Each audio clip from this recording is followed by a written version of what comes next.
বারদির আশ্রমে প্রতিদিন একটি ষাঁড় এসে বাবাকে দর্শন করে যেত। বাবা তার নাম রেখেছিলেন কালাচাঁদ। একদিন বারদির এক ভক্ত চাষি এসে এক কাঁদি মর্তমান কলা এনে বাবার ঘরের সামনে রেখে তার উদ্দেশ্যে প্রণাম জানিয়ে চলে গেল। বাবার ঘর বন্ধ ছিল। ঘরের বারান্দায় আশ্রম ভৃত্য ভজলেরাম বসেছিল। এমন সময়ে কালাচাঁদ এসে সামনে মর্তমান কলা দেখতে পেয়ে খেতে আরম্ভ করল।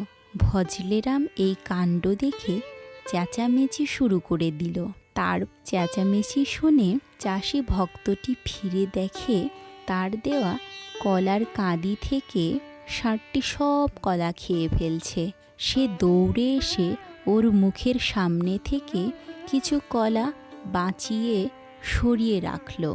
এমন সময় বাবা দরজা খুলে বেরিয়ে সেই ভক্তটিকে বললেন, তুই ওর মুখের গ্রাস সরিয়ে নিলি কেন?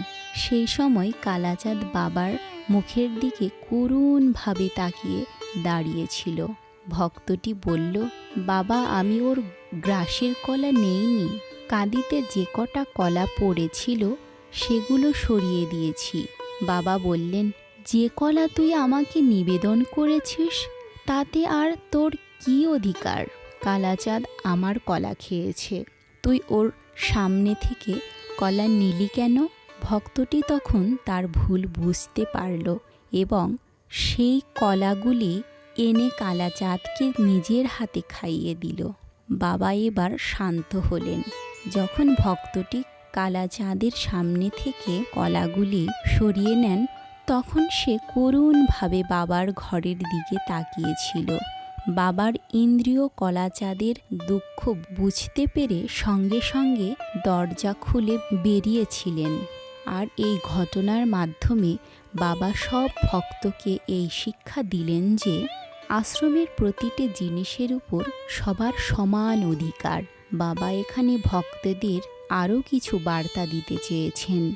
দেবতার সামনে কিছু নিবেদন করে দিলে সেটা সম্পূর্ণ ত্যাগ করে দিতে হয়। নিবেদিত দ্রব্য যখন দেবতার হয়, তখন নিবেদান্তে সেই দ্রব্য কে গ্রহণ করলো তা নিয়ে নিবেদনকারীর মাথা ঘামানো উচিত নয়।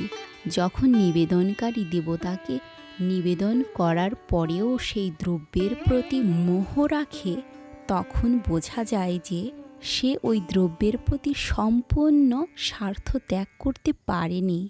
এমন দ্রব্য দেবতার পূজায় লাগে না। জয় বাবা লোকনাথ।